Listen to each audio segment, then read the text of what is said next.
আচ্ছা, দানব শব্দটা শুনলে আমাদের মাথায় ঠিক কি আসে? কোনো পৌরাণিক প্রাণী, তাই না? কিংবা হয়তো কোনো ভয়ের সিনেমার চরিত্র। কিন্তু এই যে দানবীয়তার ধারণা, এটা কি আসলে এতটা সহজ? আজকের এই আলোচনাতে আমরা ঠিক এই ধারণাটাকেই একটু ব্যবচ্ছেদ করে দেখব। চলুন তাহলে একদম মূল প্রশ্নটা দিয়ে শুরু করা যাক। দানব আসলে কাকে বলে? কে ঠিক করে দেয় কোনটা দানব আর কোনটা নয়?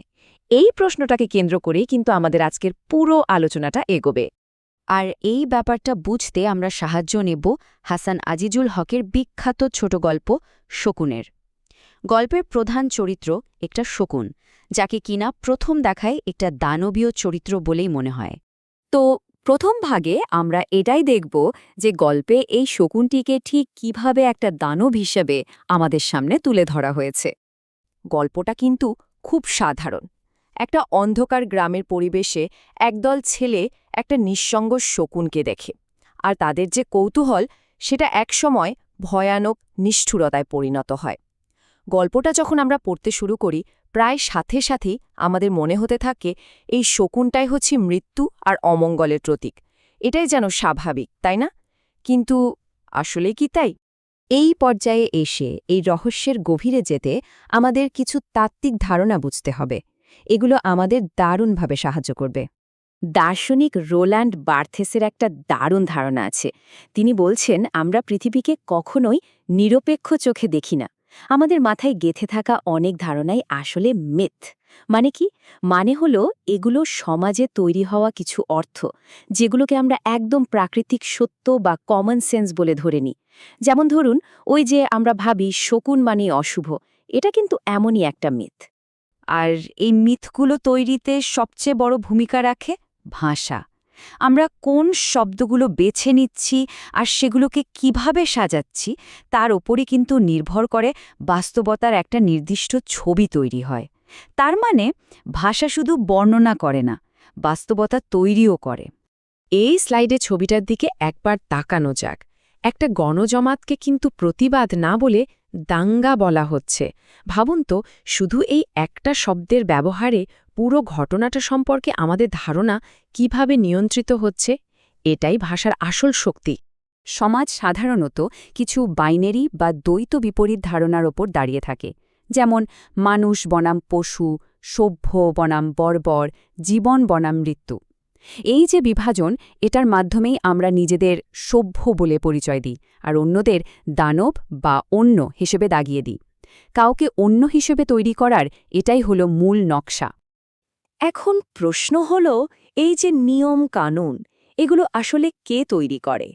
উত্তরটা খুব সহজ: ক্ষমতা। দার্শনিক মিশেল ফুকো বলছেন, জ্ঞান বা সত্য কোনো নিরপেক্ষ জিনিস নয়। এগুলো কোনোদিন আবিষ্কার করা হয় না, বরং ক্ষমতার কাঠামো এগুলোকে তৈরি করে। সোজা কথায়, যারা ক্ষমতায় থাকে তারাই ঠিক করে দেয় কোনটা সত্য আর কোনটা দানবীয়। এই স্লাইডটা খুব পরিষ্কারভাবে দেখাচ্ছে যে এই প্রক্রিয়াটা কিভাবে কাজ করে। ক্ষমতা ঠিক করে দেয় কে সভ্য আর কে নয়। এটি দুর্বলকে দানব বা বিপজ্জনক বলে চিহ্নিত করে, আর এর মাধ্যমে তাদের ওপর অত্যাচারকে বৈধতা দেয়। আর এর আসল সুবিধাটা তারাই নেয় যারা এই নিয়মগুলো তৈরি করেছে। বেশ, এখন আমাদের হাতে কিছু প্রয়োজনীয় তাত্ত্বিক সরঞ্জাম চলে এসেছে। চলুন এইবার ফেরা যাক গল্পে আর শকুনের আসল সত্যটা উন্মোচন করা যাক। গল্পে শকুনকে যেভাবে মৃত্যু বা লোভের প্রতীক হিসেবে দেখানো হয়েছে, প্রকৃতিতে কিন্তু তার ভূমিকাটা একেবারেই তেমন নয়। সে কেবল পরিবেশের ভারসাম্য রক্ষার একটা জরুরি কাজ করে। তার এই ভূমিকাটা অশুভ তো নয়, বরং বেশ প্রয়োজনীয়। এখানেই তার সাংস্কৃতিক পরিচয় আর প্রাকৃতিক বাস্তবতার মধ্যে পার্থক্যটা তৈরি হয়। তাহলে আসল দানবটা কে? এখানেই গল্পটা একটা জবরদস্ত মোড় নেয়। এই উক্তিটাই গল্পের মূল সত্যিটা আমাদের সামনে নিয়ে আসে। শকুনটা আসলে একটা বলির পাঠা। এই স্লাইডটা একটু ভালো করে দেখা যাক। একদিকে গল্পের শকুন, আরেকদিকে বাস্তব পৃথিবীর একটি বিখ্যাত ছবি। আমাদের সংস্কৃতিতে শকুনকে খলনায়ক হিসেবে দেখার ধারণাটা এতটাই গভীরে গেঁথে আছে যে আমরা খুব সহজেই ওকে দানব বলে ধরে নিই। তাহলে ব্যাপারটা কি দাঁড়ালো? গল্পের শেষে এসে দেখবেন দানব আর শিকারের যে ভূমিকাটা ছিল সেটা একদম ওলটপালট হয়ে গেছে। আসল দানবীয়তা কিন্তু ওই প্রকৃতির প্রাণীটার মধ্যে নেই, ওটা লুকিয়ে আছে মানুষের সেই নোংরা কৌতূহল, সেই নিষ্ঠুরতা, শোষণ আর ক্ষমতার অপব্যবহারের ভেতরে।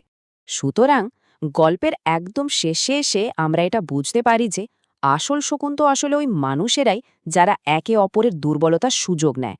গল্পটা আমাদের মাথায় গেঁথে থাকা ধারণাকে পুরোপুরি উল্টে দেয়। এই যে এতক্ষণ ধরে আমরা আলোচনা করলাম, এর শেষে আমরা কোথায় এসে দাঁড়ালাম? চলুন শেষ অংশে সেটাই একবার দেখে নেওয়া যাক। এই গল্পের সবচেয়ে বড় শিক্ষাটা হলো দানবীয়তা বাইরে থেকে আসে না, এটা আমাদের সমাজের ভেতরেই জন্মায়, এখানেই বেড়ে ওঠে। মানুষ আর পশুর মধ্যে যে দেয়ালটা আমরা তৈরি করে রেখেছি, গল্পটা ঠিক সেই দেয়ালটাকেই ভেঙে চুরমার করে দেয়। তাহলে এই পুরো বিশ্লেষণ থেকে মূল কথাটা কি?